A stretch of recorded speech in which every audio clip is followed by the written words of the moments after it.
got to be spoken on the Extreme Life of Matt Hardy, brought to you by the Ad Free Shows, Podcast Seat, and Wrestling According to Alba Networks. I'm John Alba. That's the broken one. That's the woken one. That's the spoken one himself, Mr. Matt Hardy. What's going on, my man? How we doing? I'm alive. I'm alive. We For a long ass week. We gotta talk about full of a little bit of everything. We gotta talk about the thing that I got blown up about here on Wednesday as we tape this. The great hacking of Matt Hardy. It seems like everyone wants to hack Matt Hardy. This is like the third time since we started this podcast you've been hacked. What's going on here, man?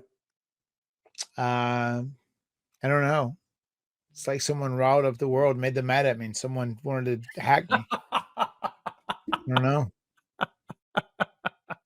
There's enough people already mad at me. Jesus Christ. It's true. Well, to be fair, you do often say, give me the heat. And now you're getting the heat. Just to be fair. Yeah, it's more of a wrestling heat as opposed to real life heat. I see. I got you. I'm pretty good about the way I steer things in life. I stay away from the heat. Like life's too short. Life's too short for all this hatred and negativity and just nonsense. That's fair. Well, we are live on Wrestling According to Alba. We got Rajiv, who always watches in us with that V1. Josh Hennian saying heat is life.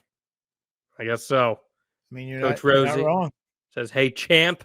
Oh, we're gonna be talking about some. We talk about some championships later. Don't you worry. Jen saying hello. You guys, Wrestling According to Alba.com. You get to see some live Jen, tapings. Josh. Right. Good to see everybody. Good time here on Wrestling According to Alba.com. And speaking of good times, man, the good times are going to be rolling when we bring the iconic Hardy Party to Times Square. I've been having a lot of people asking about this. A lot of people are talking about this, Matt, as we bring the Hardy Party, the Extreme Life of Matt Hardy, a live Jeff Hardy concert to Connolly's in Times Square off 45th Street. For our biggest Hardy Party of the year on November 22nd. Doors are at 11 a.m. This is a hot ticket, and it's going to be the biggest party in all New York City in the year 2025. And I don't care if we're a stone's throw away from where that New Year's ball drops, because this is going to be way bigger than that, and you're not going to have to wait outside in the freezing cold either. How excited are you for this, my friend? It's going to be very cool. Going to be a big deal. Actually, on the stream I was just doing with our good pal Kai just recently. Kai Sanat actually brought this up there, talked about it was in New York City. It's going to be the biggest Hardy Party in all of space and time because it is in the world's biggest city, the Big Apple, New York City. We're going to be right down the street from the old WWF New York. Oh, wow. World. The memories of that place. Perhaps we'll have to talk about that a little bit. But we're excited. HardyBoysLive.com is where you get your tickets for this. HardyBoyz live.com. You're going to get the Extreme Life of Matt Hardy. You're going to get the live Jeff Hardy concert. You're going to get food. You're going to get drinks. And then, of course, the greatest VIP meet, greet, and delete in all of space and time. HardyBoysLive.com. Come join us November 22nd live in New York City. What can you tell us about WWF New York? What do you remember about that place? I remember so many of the talent. So many of the boys would get so frustrated because we would be out west or on the West Coast doing house shows, and TV was out there somewhere on a Monday, and maybe Arizona, maybe Vegas, maybe California. But then they would pull your name out of a hat, and you would have to go to WWF New York. So then you would have to fly out there all of Monday morning, get in there, do that appearance, and then they would put you back on a plane to fly right back out to LA to come do SmackDown again on the West Coast. That was one of the most frustrating parts of WWE New York, no doubt about it. Whenever you were there and we could go in and just eat and hang out, it was always cool because they took care of you, obviously. But there were a lot of times we had to make appearances that were very, very inconvenient. They seriously would draw your name out of a hat? That's how they determined who did the meet and greets and stuff? No. I'm being facetious. Okay. Yeah, I mean they would kind of have stuff booked, usually storyline driven. Oh, I'm just making sure because that would be quite the that'd be quite the turn of events if it was just pulling out of a hat and all of a sudden John Bradshaw Layfield got that call. Hey, you're going to New York, pal. Yeah, pal. Get on this flight, pal. See It's how not it's gonna be going. private like mine, pal. No, it certainly would not. Well, that's interesting. Okay, we got an exciting episode ahead here. We're going to be talking about the TNA and NXT Showdown event that's coming up and everything that's been happening over with TNA. And you guys are going to try to make some history. So I'm excited to talk with you about all that going on. But I do want to hit on some other things that have been making the rounds here in the wrestling world and in the world in general. The end of SmackDown this past week got a lot of people talking. First off, how do you feel when wrestling fans talk about quote unquote botches? Like, how does that make you feel as a performer? And what's the sentiment of others when stuff like that takes over the viral discourse? I mean, I get that it's a topic. It's a little annoying in some ways, especially when people are critical of people that are doing something that is pretty challenging, pretty hard to do, especially when stuff is really physically challenging. So it can be very annoying. And a lot of times there's people that are talking about things that just don't know what the fuck they're talking about, and they're still talking. And that's part of the whole concept of social media in general. You have to learn to black out the noise. I mean, you can read through it. It's probably your most instantaneous kind of feedback you're going to get, obviously. But you have to realize the compliments as well as the insults. They're really only as real as you allow them to be. Well, what ended up happening in this main event of SmackDown, it was a triple threat match between Jade Cargill, Nia Jax, and Tiffany Stratton. And the winner was going to go to Crown Jewel in Australia. Jade had the match won. She was in a jackknife sort of cover on Nia Jax. And it looked like Tiffany Stratton was supposed to hit her with a drop kick to yeet her out of the ring before the count was made, but she was a little late getting to it, and Nia had to kick out. Then she gets kicked to the outside. Tiffany covers her, presumably for the 1, 2, 3, but even as Nia's laying there, the ref does not count through to 3, and everyone's like, what the fuck? What's going on here? They improvise a finish. They go to the prettiest moonsault ever. Then 1, 2, 3, Tiffany Stratton wins the match, retains the title. But it got a lot of people pointing fingers at whose fault was it? Whose fault was it? Was the referee? Was it Jade? Did they change the finish because Jade got hurt in the match? Was it Nia Jax's fault? Tiffany's fault? You saw the clip. What was your takeaway from it? My takeaway from it was, first and foremost, it was just unfortunate. I would guess the three of these ladies probably had a pretty good match leading up to this point, and it was very unfortunate that that happened with the finish. It is what it is. It's live TV. Sure. Shit happens, mistakes happen. Certainly not always perfect. It seems similar to kind of like what you were saying there, that there was going to be like a breakup and then eventually still the cover maybe. But that didn't happen. I do feel like whenever the ref started counting, the ref probably should have finished counting. I do remember back early back in the day, even Vince, mid 2000s, he would be real upset if someone didn't kick out and the ref didn't count to 3. And he made a big deal out of it. He was very adamant that he wanted his refs to count if somebody didn't kick out. I remember when we had returned in 2017 to 2020, there was a point where you would get fined if the wrestler you were counting their shoulders down, if they didn't kick out and you stopped the count. So it's tough, man. It's tough for those refs too, because the ref doesn't want to fuck up the finish. Everybody was kind of on different different wavelengths right there is what it looked like. And you could tell, then they ended up doing the deal where there's a count and it stopped early. And then you get a late kick out by Naya, and then they end up going to an alternative finish. And it kind of is what it is. It's one of those things where shit did not go right. And sometimes it happens, unfortunately. And the biggest thing I can say about anybody involved in those situations, if you got to communicate. You got to communicate like a motherfucker to everybody. We were on the TNA live show, the main event, and we had like 4 extra minutes.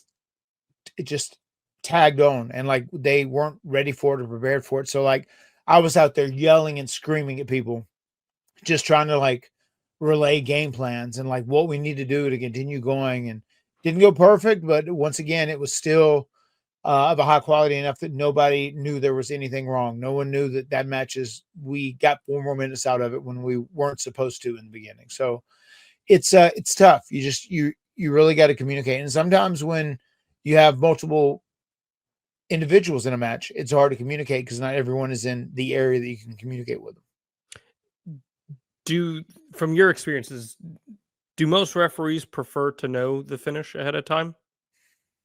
Yes. From my experience, yes, they do. Have you ever encountered where referees didn't want to know the finish so they could just count it as a shoot sort of thing?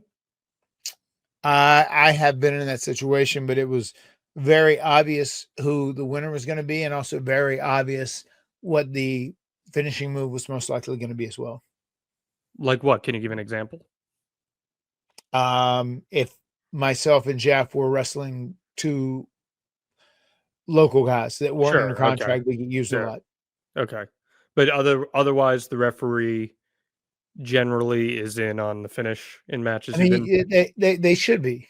I mean, like the ref is such an integral part of a match anyway, because like a ref can make the match fucking lose all its momentum, if they're not in the right place at the right time, especially if there's some key spots and in key parts of the match that the ref really needs to know what is going on so he can be looped in and know exactly how to handle it. So yeah, the referee is a very important component to any wrestling match. Do you have any examples of any times where something did go wrong like that for a match you were in?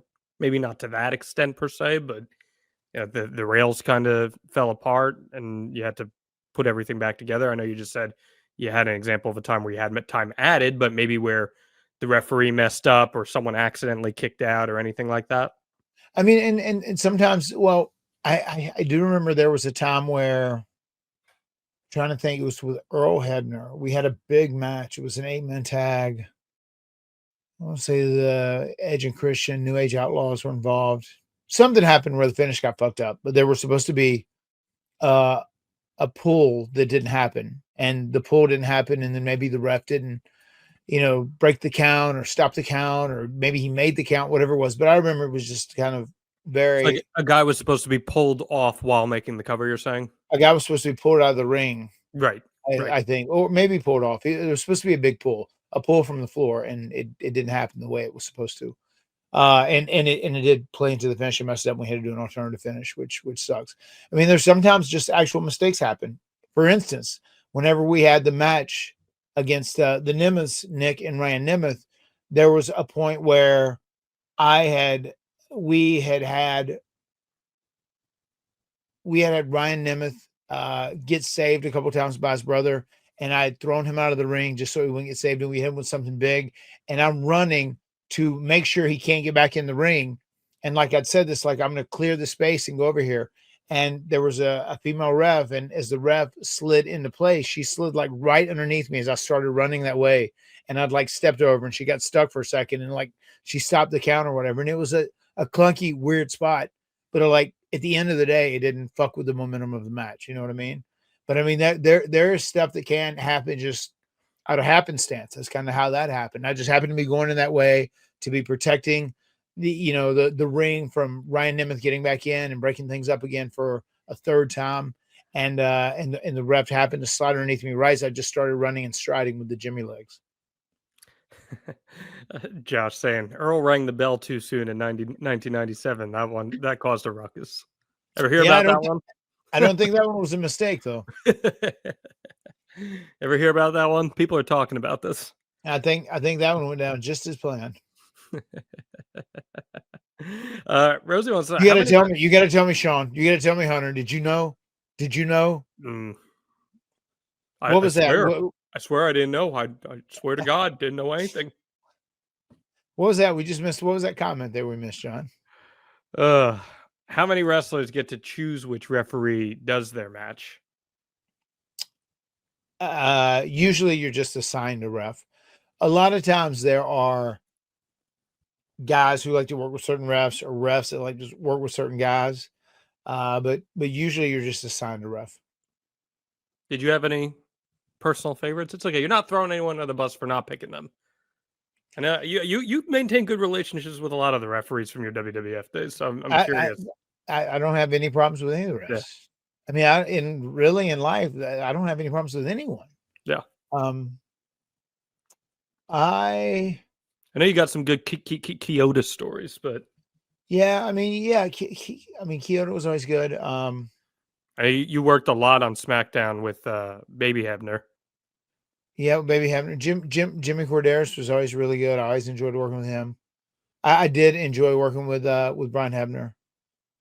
I liked working with the Hebners, back in the day, but it was once Earl got a little older, he was a little more. He was like, "Oh fuck, you guys are moving too much for me. You're moving too much for me, guys." For my money, man, there's nothing better bit? than like a 1999, 2000 slow Earl Hebner count after he's been knocked out. It's like Right. great drama, great theater. I'm big on that. Jack Doan was good too. Jack Doan was around for a long time, man. I feel like he doesn't get the love he deserves from some of the work that he did, because he refed a lot of big matches. Chad Patton as well in WWE. Yeah. What about Lil Nate? Oh yeah, Little Nate was great. Little Nate was one of the best, no doubt. He was always so good. His reactions were so good. One thing that goes a little bit unnoticed, I think, by some people, is just if there's like a big move that looks dangerous and spectacular, the refs reacting to it to a degree. Little Nate was always really good about his reactions. Do you think some referees take it too far in their reactions? I mean, they possibly can. I mean, anybody can oversell in the context of pro wrestling for sure. But I do think it helps when a referee's like, "Whoa," that looked terrible or whatever in their body language. Their body language is saying that. Well, I guess because so often, I mean, let's call it for what it is. The AEW referees come under a lot of fire from a lot of people. They generally don't really bother me. Bryce Remsburg comes under a lot of heat, which I think is very unfair, because I happen to think Bryce is a pretty good referee. Dude, I loved working with Bryce. Yeah, I think he's a very good referee too. I think Bryce is a phenomenal referee. He was a great communicator. I don't have anything but positive stuff to say about him. And I even think the reaction stuff he did was all good too. I would imagine that like the AEW that's not going to be for everyone, right? Like the over the top big reactions. The AEW, they're different. That demographic, what they're catering to, what Tony Khan is really catering to, is it's kind of a different audience, and they're much more challenging to satisfy. Especially when it comes to stuff like they're like, no, we don't want this hokey bullshit. We don't want this fucking hokey character stuff. Whatever it is. There's a lot of stuff they just won't accept, and it is what it is. But those are the fans that Tony is working hard to cater to.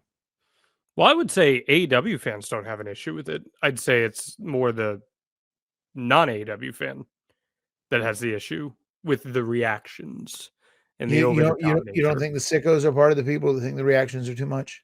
That is pro wrestling too overdone? They're not being realistic enough?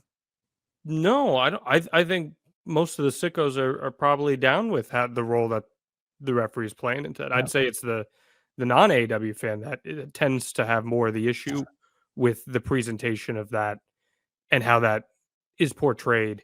Like, I understand, you know what a sicko might have an issue with? Sicko, look at you. You got me saying this now. Rick Knox not being able to keep track of who's legal in a tag match. Is that fair? Like something like that? Yeah, sure. Because that's a criticism that you hear that I can understand. Because that, Sure. I think, affects the actual chemical makeup of the match itself. Well, I mean, I will say this too. I mean, the Bucks, they have their own style, especially a Sure. lot of the people who work with the Absolutely. Bucks and their thing. And they always do request Rick Knox because he's very lenient in many, many ways, and he just kind of lets people go out there and rock and roll. And I know he takes a lot of flack from that, but like I dig him too. He's a sweetheart, and he's just going out there and he's doing his best to serve whatever the masters ask him to, you know. Sure. Absolutely. No, I mean, I got no heat with any of these guys. Um, all right, one more here. Rajiv asking, what about playa Teddy Long as a ref? Well, I had Teddy Long a few times as a ref, and it was cool. I remember I think it was just cool because he was a guy that I remember when he refed back in NWA, WCW. Then he had that run with Doom and whatnot. Yeah, the manager. It was cool to get to work with him. Yeah, look, multifaceted, multi-talented individual. And so big props. I'll shout out Teddy Long right now. He is up first thing every morning. He's doing 30, 45 minutes of cardio. He's still in shape like a bee. He looks great for his age. He looks great. He's healthy as healthy as a horse, as they say, dude. And I'm telling you, man, it works. When you stop moving in life, that's when you start fading away. So he's working out hard every day.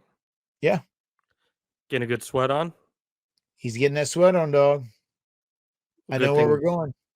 Good thing you do, because we're talking about Mando here on the Extreme Life of Matt Hardy. Because if Teddy Long is getting a good sweat on, I got a feeling that he's opting for Mando, and you should be too, because fall is here, man. It's crisp air, it's football, playoff baseball, postseason baseball, maybe a bonfire or two. You like a good bonfire down at the Hardy compound? Are you kidding me? I live in the country. Of course, I'll have a bonfire. It's right. Well, it's right up my alley. But if you're like most guys, you're still putting in some hard work, and that means sweat.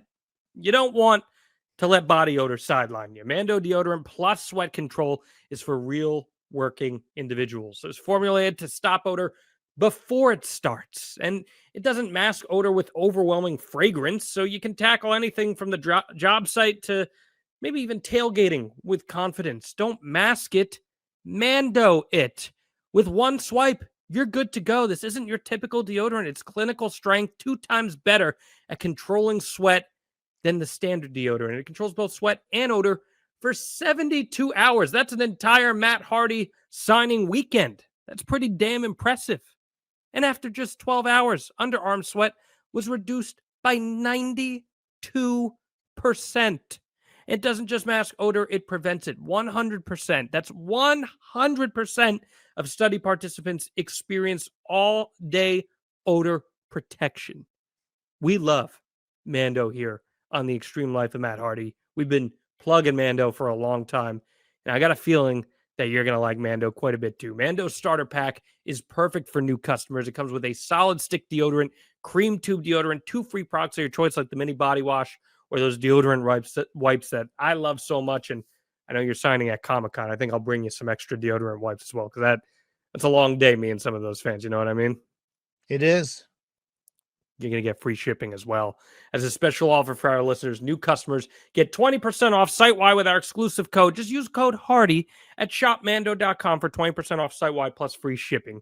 SHOPMANDO.com. Please support the Extreme Life of Matt Hardy. Tell them we sent you. Mando's got you covered with deodorant plus sweat control. Say bye-bye to sweat stains and hello to long-lasting freshness. And I got to tell you, John, Mando has really come in clutch for me these last couple weeks.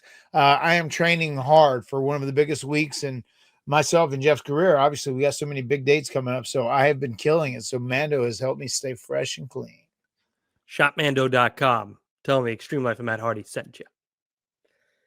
Good stuff, my friend. Well, I want to talk about all these busy things you got coming up here. That's going to be the subject of the Extreme Life of Matt Hardy. But before we can get to that, I got to ask, please hit us with that Matt fact. Matt fact. Matt yearns to procure the NXT tag titles. All right. One more strap for the Hardy Boys to add to their ever-growing list of tag team accolades. This is a big deal, man. This is a real big deal. You guys are going to be making your WWE return. Second time we're going to see in WWE this year. You guys are going to be part of the TNA NXT Showdown show, which is coming up. Which I can't believe we're already trudging into October here, but here we are. And you guys are going to be going title for title. First time ever. TNA titles versus NXT Championship. Winner take all. You guys versus Dark State. How'd this all come about, man? Well, obviously, there's been a partnership between TNA and NXT, and things have got a lot more competitive, obviously, as the weeks have gone on. And then there's been, there's been that theory out there that TNA is NXT and WWE's puppet. And the more that grew and the more they made it sound like, TNA is less than, I think the guys kind of started to raise up a little bit. They started to rise up. And the next thing you know, they all pop up at NXT. There's a big ass fisticuff. Everybody's fighting, and they're not going to take it anymore. I'm one of the guys that said, hey man, you guys, especially the people in the Florida area, you should go down there. You should let them know. You should voice your opinion. So now we're on the brink of war, and the war happens this coming week. There's going to be a couple big Survivor Series matches, one for the men, one for the women. There's going to be Ali taking on Ethan Page, which should be a hell of a match. And there's going to be Matt and Jeff Hardy, the TNA World Tag Team Champions, versus the NXT World Tag Team Champions, Dark State. And the NXT tag title is the only current WWE World Tag Team title that we have never held. Rajiv saying this will be the second time this year that he watches NXT. The Hardys are must-see TV. Thank you, Rajiv. How about that? You, and then, after that happens on Friday, this one is kind of flying under the radar a little bit, but we're having another titles versus titles match. We have the TNA tag titles versus the House of Glory tag titles in New York. So we'll be doing that at House of Glory. That's my boys, the main event, right? Yeah. That's your boys, the main event. And then we'll jump on a plane. We'll fly up to Boston. We're going to be in Kowloon's. We're having an extreme Hardy party with us and the Dudleys. I just saw announced today for sure. I heard this thing might happen. So someone texted me. They're like, "Oh, are you hosting this?" I was like, "Bro, I didn't know this was a thing until about 5 minutes ago." That's I heard this was a possibility that may happen, but I didn't get the word like, "Hey, we're definitely doing it," until I saw it advertised. Not but that I did know Matt Hardy's arm to go to Kowloon. So we'll be doing that, and then Sunday is going to be it's going to be an interesting day. It's going to be a long day. Well, you got a lot going on. We do. We love all of the great memories and moments we shared with Team 3D, the Dudley Boys, over the years. We did so much to help build one another and make each other famous and iconic, and we love them as people. We love, I know Mark LaMonaco, Bully Ray Dudley is a very controversial individual, but we love him. Devon Hughes. Oh, my brother Testify. We love him as well. And we also are going to love to be the ones to make them fade away and classify themselves as obsolete, as we are deeming the final table at Bound for Glory the final deletion of the Dudleys. Well, we'll be talking all about the Dudleys next week and Team 3D next week as we preview that match at Bound for Glory, the final matchup between the Hardys and Team 3D, the Dudleys, whatever you want to call them. But we do have this show first. I got to get one thing in here before we go too, John. Please. So, man, we were on the biggest stream in the world. Yeah. This past week. And it was wild, man. I don't know how many of fans cross over. Maybe they do. I mean, this got so much buzz for us. And I had met a guy about a couple years ago who worked for Mr. Beast. Mr. Beast is based in Greenville, North Yeah, Carolina. right. What is In that, about an hour outside of you, something like that? Greenville's probably an hour 45, Okay. maybe 2 All right. hours. It's out east. And he said, like, oh, we would love to do a collaboration at some point, whatever else. Let me get your info. Da da da da da. And I said, oh man, my kids love Mr. Beast. They love his chocolate bars. And it was so wild because earlier in August, he said, hey, September's coming up. And hey, this is the guy from Mr. Beast. And he said, oh, I'd love to get you out to Kai Sinat's because he's the biggest streamer in the world right now. And he streams for the whole month of September. It's like, oh, that's cool. That's cool that we're invited, whatever else. I had no idea how big this guy was and how massive he was. He And I did think something one of with the, WWE a few months ago. he has, yeah. Mhm. I think one of the things that really signaled it that it was so big, we got another text from the guy that we're talking to that works with him now. And he said, hey, like, just want you to know, like Kim Kardashian and the Jonas Brothers and all these other A-list celebrities had been on. He's like, holy Dude, shit. LeBron was on the day after you, No, he was on 2 days after us, or 2 actually. days after you. That's Yeah, crazy. and he shaved his hair. He was telling us all about it while we were there. And he did a sleepover with Kevin Hart the night after us. So it was the Hardy Boys, and then he had Kevin Hart on, and then LeBron was on and shaved his head. But anyway, this is my favorite part of all this. I almost want to clip this and post it, so I'm super excited. So he was telling me, this guy, and it's funny. TK is the guy that contacted us to work with him. TK, so funny, confused so many people when I told them. So TK tells us, he's like, when we were sitting here talking about doing Mafiathon 3, he said, like, let's put together, who is your dream list, Kai? Who do you want? Who's your dream list? And he said, the first 3 people he named, he said, let me think about it. All right. Oprah Winfrey, Obama, the Hardy Boys. The first 3 was Oprah Winfrey, Obama, and the Hardy Boys. To be fair, Jeff Hardy is bigger than Obama. I mean, when Kai was watching, he certainly was, because Kai was born after 9/11. He didn't see like the original Hardy Boys run. He definitely was catching him when he was big, when he was bigger than O. It was wild, man. But you know, like, we were there, and something that I put in a tweet to Dark State talking about the match, I build for the match. When we got in there, a whole bunch of people came to visit us in the green room because we had to wait till like 3.5 hours before we go on. You know, the way this thing was live, and he was in this huge ass mansion. We went through 3 different security checkpoints getting there. It was crazy. It felt like you were going to the White House. We got in there. A guy came, he said, man, I don't think you guys know, man, like, to help, man, not even to me. I was gonna say to me and like my community, man. He said, but like to everybody, he said, you guys are cultural icons. Mm-hmm. And the way he said it like that, and I ripped that and put it in that tweet I put too, which was pretty cool. It's pretty cool, the crossover audience that we have built over these decades of being pro wrestlers. Bro, I tell Anyway, you, when I talk to athletes, man, and they find out what I do, and I find out that I work with you, they're like, wait, shit, you work with the Hardys? It's a big deal. You guys are still just as relevant as ever. it's real cool, man. But like, we went out there, and like, it was just such a good vibe, and we had no idea what to expect. It was late as shit. It's 11 o'clock. Jeff would have been in bed. And keep in mind, we're on West Coast time. Jeff would have been in bed at 9:30 p.m. East Coast time. So Jeff's like asleep doing it. We go out here and, you know, we knock this out and do it. And man, we had a good time. It was a lot of fun.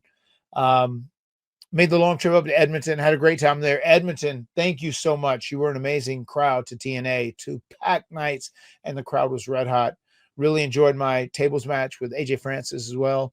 But man, just traveling there, we got to go back to the hotel for an hour, and then our pickup was, you know, after we lay down, like 50 minutes later. So it was a long day, man. I'm still recovering right now. I'm glad you're okay. You do sound tired, but I'm glad you're okay. More than anything else here, because you do have a huge month ahead of you. We do. October into November, and this NXT TNA Showdown is a big part of it. So this whole partnership between WWE and TNA has generated a lot of conversation, a lot of who benefits most from it. We've talked about that a little bit here on the podcast, and now the natural inclination was, well, they're going to do some sort of an invasion show, which this was originally going to be called that, but then they ended up changing the name of it for some political reasons. But when you have an invasion angle in wrestling, traditionally, regardless of whether it's the WWF, WCW invasion or other invasion angles that we've seen in the past, you usually have clearly defined baby faces on one side and clearly defined heels on the other side. In this context, it's a lot more muddled. You have heels and baby faces on both sides. You have people who work for one company representing the other. And on one hand, that's a really interesting dynamic, but on the other, it makes me wonder, what is the end goal of all this? So, what are your thoughts on the presentation of that in mixing these characters? What is the upside to it, in your opinion?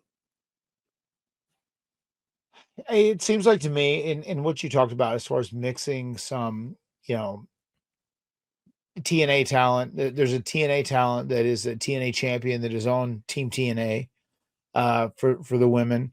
There's a NXT talent that is the TNA champion that is on Team NXT for the men, being Trick Williams. I think they were just trying to be interesting with it as much as they could, try and get an interesting mix of talent and put people together that would deliver quality content, quality performance whenever this showdown happens. I'm just worried about my match more than anything else, because I know the only thing I can control is what myself and Jeff do against Dark State. I can't control anybody else in TNA with the exception of myself, and I somewhat can control my brother by a degree. So I mean, our goal obviously, as I stated earlier, we want to win those NXT titles. That's titles we've never held before. Titles that would look great on a resume. Titles that will once again cement us and continue to make us greater than we have been. And once again, just keep our name out there, rock and rolling, and continue to grow the legacy and the legend of the Hardy Boys. I get that. I understand that. But put on your Matt Hardy businessman pro wrestling analyst hat here for a second, because I really, this is something that a lot of people are talking about and want to I dive mean, into. what I am saying about, I think they're just trying to put enough good, talented people on the teams to try and make it entertaining. And maybe they're trying a different approach with the, having an NXT talent leading the TNA team. Maybe there is some angle inside of that is going to happen there or whatever else. But I really feel like they're trying to just be as creative as possible, because I do know that they went through several different versions of what they want the teams to look like. Mhm. So creatively, you mean, of trying to figure out who's going to fit into what slot? Yeah, I mean, I think creatively they've tried to maximize this thing, and they're trying to optimize the potential in this showdown event. Well, so like you look at, let's talk about the main men's match here, right? It's Ricky Saints, the new NXT champion, which I do want to ask you about in a second. You got Ricky, you got Trick, who's the TNA champion on Team NXT, Javon Evans, and Miles Bourne against Mike Santana, Frankie Kazarian, Moose, and Leon Slater. So when I look at that group of talent there, I'm identifying, okay, you have on the NXT side, you have Ricky, who has been around a while. I know a lot of people look at him as like a young gun still, but he's 35, 36 years old. He's a veteran. He's been doing this for a while. He's someone you trust. You have Trick, who's still kind of finding his way, who the upside is just massive with him, right? But he's still putting Bro, together. I want to add just how far Please. Trick has come in Mhm. a short amount of time too.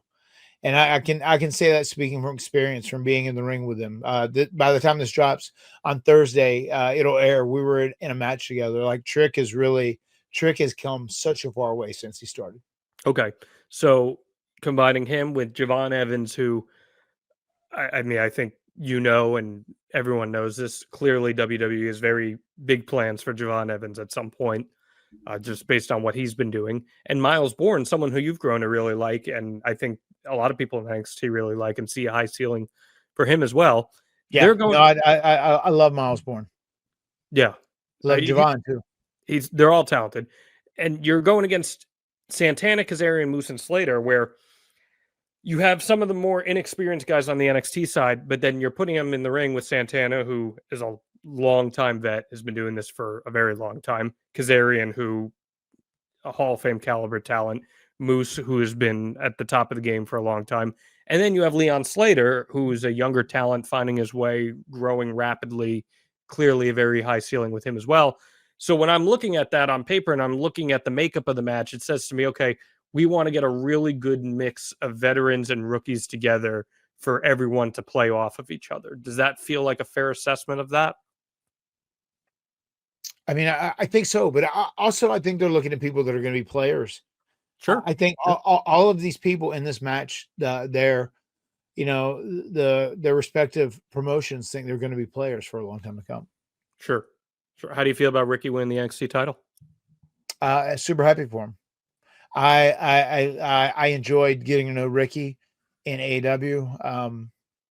I like him a lot, and I was really happy whenever we came and he was at NXT and got to interact with him. And I'm glad that he's just kind of been, he's just kind of putting his head down and doing the work, man, and just getting shit done. And I'm glad the grind paid off for him.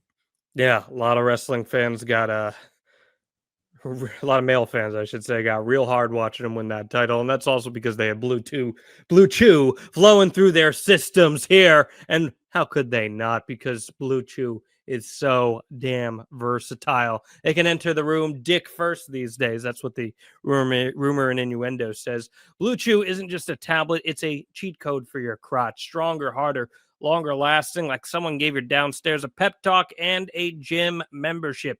Blue Chew is the original brand offering chewable tablets for having better sex.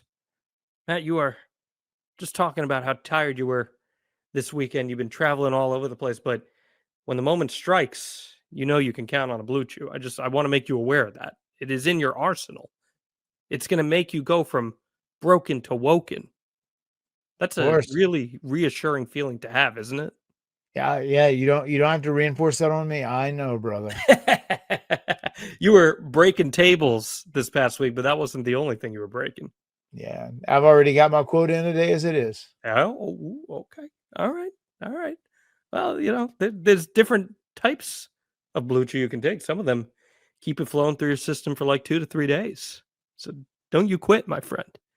This isn't just about performance. This is about legacy, or even third leg a C. Give our group chat something to talk about, because when you lay it down, they're talking about how it gets up. Nothing makes you more of a legend than a little Blue Chew. Discover your options at BlueChew.com, and we got a special deal for our listeners. As always, get your first month of Blue Chew free. Just use promo code HARDY at checkout and pay $5 for shipping. That's it. Join Blue Chew's mission to upgrade humanity one thrust at a time. Head to BlueChew.com for details and safety information. And big thanks to Blue Chew for sponsoring the Extreme Life of Matt Hardy podcast. So I'm all in on Ricky, my friend. I think Ricky's going to be a big-time talent. I think he should be on the main roster, as is, truthfully. I think Obafemi is probably on his way to the main roster soon. So some things moving around quite a bit on that end of things. And yeah, Kalani Jordan winning the TNA Knockouts Championship. Unfortunately, Ash by Elegance had to relinquish the championship. Not entirely sure what's going on there, but Kalani Jordan wins it. What do you think of that move? I thought it was interesting. I did not expect it, but I thought it was interesting. Yeah. Hopefully everything's okay with Ash by Elegance, another former WWE talent. That is one of the areas of criticism that I have seen on the internet a lot here, Matt, is that this is coming across to some fans like disgruntled WWE talent versus NXT. What's your assessment of that? Because there are a lot of former WWE talent who were released by the company who are having these matches here. Let's look at the men's team. Mike Santana's the leader, right? He's never been in WWE, right? Correct. We have Kaz, who was there, who was just in there for a cup of Yeah, coffee. never had meaningful WWE Yeah, time. never had meaningful time. Moose, never been there, right? Nope. Leon Slater's never been there. But I think he will be one day, but he has not been yet. I mean, so basically none of those guys are WWE guys. So I mean that that's kind of like being flagged as the main event, or the main match. I mean, when it comes to us too, it's like it's so funny because like the TNA fans consider us TNA, and WWE fans still consider us like WWE, knowing that's our home and whatnot. Like we're pretty accepted everywhere, which is cool. And I don't think you don't hear that bitching and moaning out of us. We're No, just not with you happy guys. to be there Certainly for an not. attitude. Certainly not. Certainly not. I mean, you guys, you say it all the time, and Vince kind of thought of you this way too. You're Teflon, right? Like you fit into whatever mold you need to go into, and you're going to work wherever you need to work. So Yeah, I I mean, that's it too. And Jeff and I also, I mean, I think now more than ever, we just get it. We just know, like, don't just roll with the punches and learn how to shut your fucking mouth. That's one of the most important things about about this industry. yeah, and I actually think the whole like former WWE thing does work for the Ethan Page Ali match quite a bit actually, because Ali was going to win the North American Championship and he got released right before it was going to happen. Oh So yeah, now you can tell a story where he's going to fulfill what he set out to accomplish. And I actually think that's a pretty good story to tell. man. Ali, I've got to work with him a few times at TNA. Man, He's what just awesome. he's so good. Really enjoy him. I mean, I think he's better than he's ever been, especially if you look at like what he's done with his character stuff, his personality. And it's just he's like so locked in and zoned in. He was just like talking about no moments. And like I hear him stress that to his guys all the time. No, it's moments. Like fuck all these spots, moments. And he's a guy who can do everything. I mean, that's and to me, if you ask me, I'm gonna say that's what pro wrestling is at the end of the day. We're making movies, pal. You guys have Dark State. This is a really interesting match. Dark State has barely been in the pro wrestling industry for a year. The group's only been on TV since about when you faced Fraxium. They're Mhm. the TNA champion, or the NXT champions. My apologies. You guys do work some indies. When you do work indies, you're typically working some talent who have been around for a little bit at least. These are some fresh faces to the wrestling industry. How do you approach a match like that? I mean, I think for both myself and Jeff, we're just gonna go in here and we're gonna work smart. Uh, we're going to tell a story that's not overly complicated. And I think at the end of the day, that story is that we have to overcome these big badass dudes They to are big. continue to grow our legacy, to continue to be considered the greatest of all time. That's kind of like what we're on this mission to do right now. And I feel good about it. I think it's going to all be said and done. I think when it's all said and done, it will be good. I mean, what does it say to you about Shawn Michaels putting his faith in you guys here to work with these guys? Because it's clear they have very big plans for Dark State. Sure. They want them to be players, and they're calling in the legends from the bullpen here. Yeah. No. I mean, I also consider it a great compliment that Sean would trust us to step in the ring with these guys. So uh our goal is to go out there and just make magic happen, man. And we're talking about this run NXT / WWE. It could be a short run, could be a long run. You never know.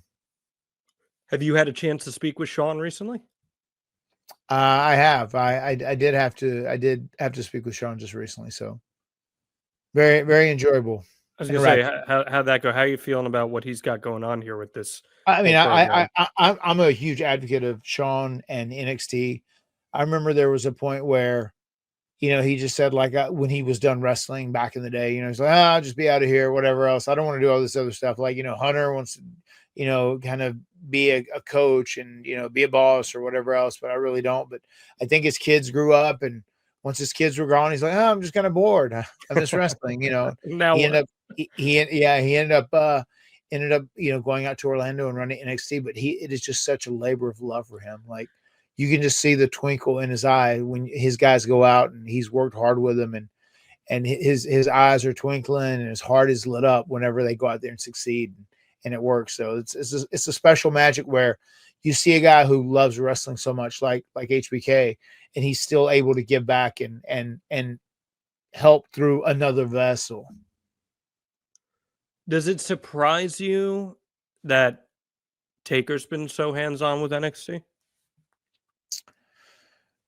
Yes and no, because I could see Taker being a guy that just kind of like wants to do his own thing, and be Mark Calloway, but he's always been so passionate. I mean, I was blessed to work with him several times, and he was always very passionate. And he was one of the guys that would like say, "Well, this wouldn't happen because of this, and you shouldn't do this because this is why." And he would explain stuff to you. Like, he actually is someone who liked giving advice and he liked giving back, which I always appreciated from him. So no, it really doesn't surprise me that he's into doing things, whether it is NXT or the LFG show or even AAA, which he seems to be doing quite a bit of. Yeah, he's been very hands-on involved with that. Speaking of which, did you see what your boy Dom pulled out this week? No, I did not. He went full Eddie this past week in his match on TV. He hit Rusev in the back with the belt with the ref turned. Didn't really do anything. Rusev turns around and then he throws him the belt and does the whole Eddie flop right in front of the referee's face. The referee sees it, gets in his face, and eventually he rolls him up on sneakery. He's going all in on trying to be Eddie 2.0 here, which I think is a very smart decision for Dom to take. And he's going to be a big-time babyface in the not-so-distant future. Yeah, no doubt. No doubt he'll be a huge babyface. And he did that all without NXT, too. Didn't even go to NXT. So he's finding his way through this. Yeah, man. I mean, we got 4 matches set for the show as of now as we record this on Wednesday. Who knows if they'll add more or not. But what do you think is the end goal here? Like, what's the idea of doing this program, doing this show? Who comes out of this in a better position, in your opinion? I mean, TNA certainly has come out in a better position already. I mean, we went to Edmonton, which is a market that they may have been there once in the past in like a small venue early, like in the beginning of their run. I don't know if they have though. In theory, this could have been the very first time they have been to Edmonton. But I mean, we had huge crowds. The building, we were in a perfect 3,500, 3,600 for 2 nights back to back, and they both sold equally as well. Usually one night is much better than the other night, probably because it's a weekend or people don't have to work the next day. But they both did great, and the fans were just rabid. The fans were so enthusiastic. So it is helping. They do see when people pop up on NXT, they see these TNA guys as bigger stars, and when NXT talents show up on TNA, they see them as bigger stars just because they're going to another promotion which legitimately isn't owned by the same owner, and it's different. And there's some guys, it's so funny that there's such a huge difference now. When you come to TNA from NXT, you're not as micromanaged. You know what I mean? They have TV. It's a WWE product. It's a WWE property. They really want to be like in control of everything. They want everything to be as perfect as possible. Where with TNA, Tommy Dreamer, his approach, and it's kind of the old school ECW, like, okay, well, kind of, make your own music. What do you want to do? Paint your own picture. And, gives people a lot more space to go out there and experiment and try things. And they may screw up, but they do get the opportunity to go try things. It is a great platform to learn from. Once again, I'm always real grateful. I got the opportunity to experiment and try Broken Man Hardy because that became a huge career resurgence for both myself and Jeff following the whole Broken Universe stuff. So I think it's beneficial having guys go back and forth. And also think with two, I mean, let's be honest about it. NXT wants to do a good number. NXT is somewhat of a rival with AEW when it comes to those numbers every week, especially all of the people on the internet. They're always into it, right? The diehard wrestling fans that get so fired up for it, and I'm sure they're just wanting to. I'm sure they're wanting to promote and do a really good show that is going to garner a lot of interest. So how do you feel about being part of the counter programming this week? Because that's more or less what this is. Because AEW had that Tuesday show announced a long time ago. I don't know. I guess AEW's loss is TNA's gain. NXT's on this night. It is what it is. I don't know. We'll see. We'll see, man. I don't think the sickos are going to tune in for me and Jeff, but we'll get a lot of the casuals. You got several TNA or several former AEW talents here. Ricky, the Hardys, Ethan Page. Interesting. Kazarian. And I did want to ask too, how do you feel about Javon Evans versus Leon Slater at Bound for Glory? That's a pretty big match. I was excited when I heard that was announced. Yeah, I was really excited. Yeah, Leon's super excited for it too. Yeah. I mean, do you remember meeting Javon? I remember at WrestleCade. I guess it would have been 2023. He was back there right before he got signed, or right as he got signed, and you met him for the first time. He's like 19 or 20 at the time.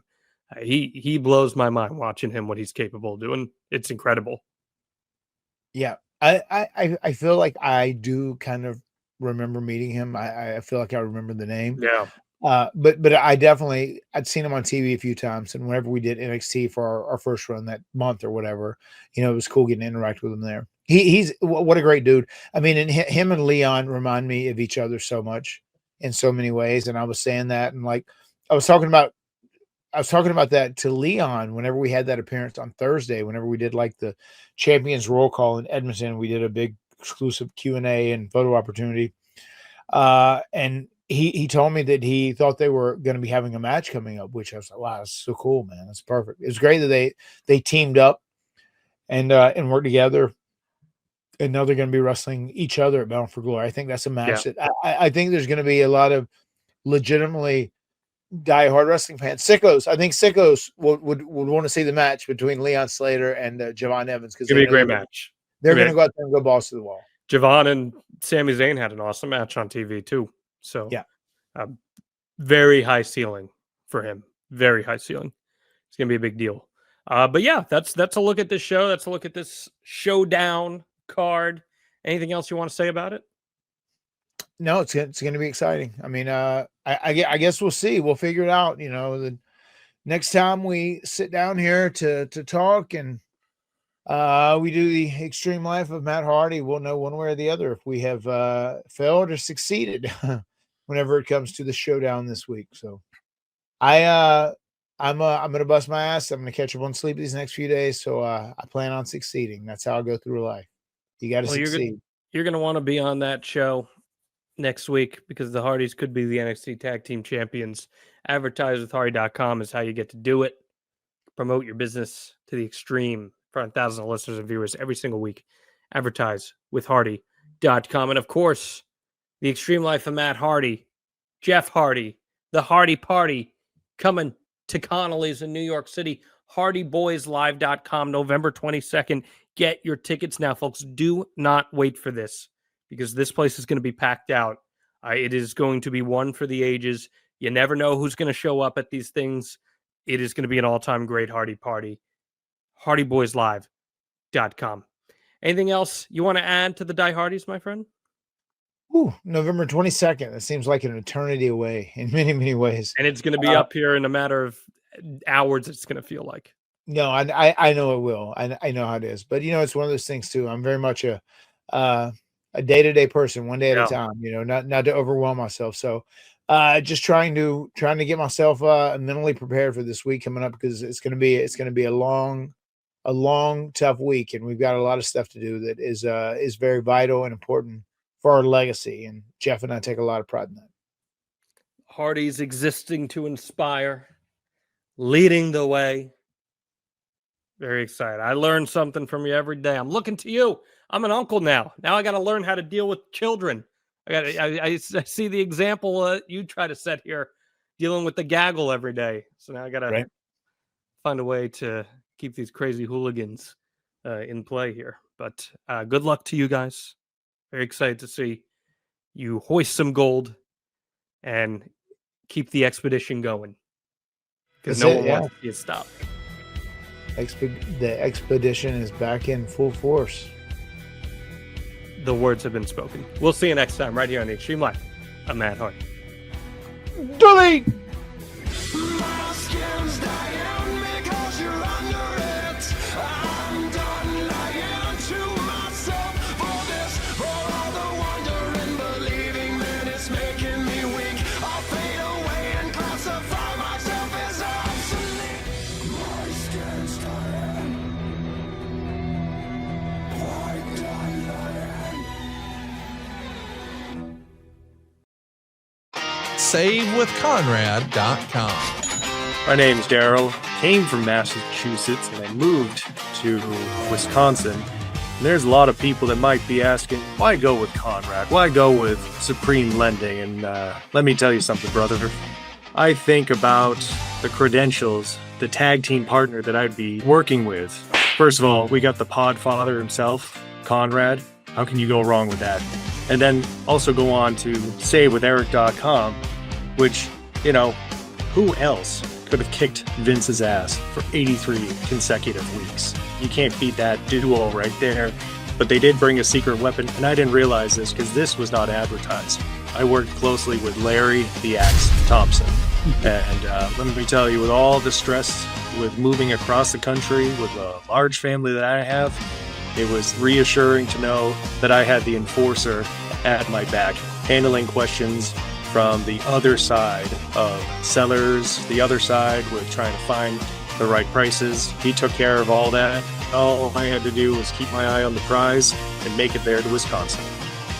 They were absolutely fantastic. They checked in on me, especially Francis, very patient with me. I don't go through this process all the time, so I trusted the experts. I was able to call them. They called me if they had questions, and it felt like it was a personal arrangement. There was even a point in which, from the seller side, they wanted something else that wasn't part of the norm.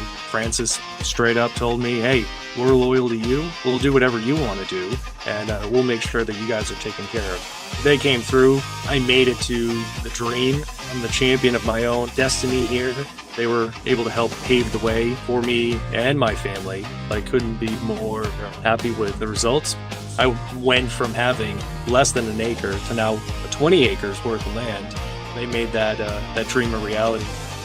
I'm Daryl, and I'm living in Friendship, Wisconsin, in my dream home, thanks to SaveWithConrad.com. NMLS number 21298, Equal Housing Lender. SaveWithConrad.com.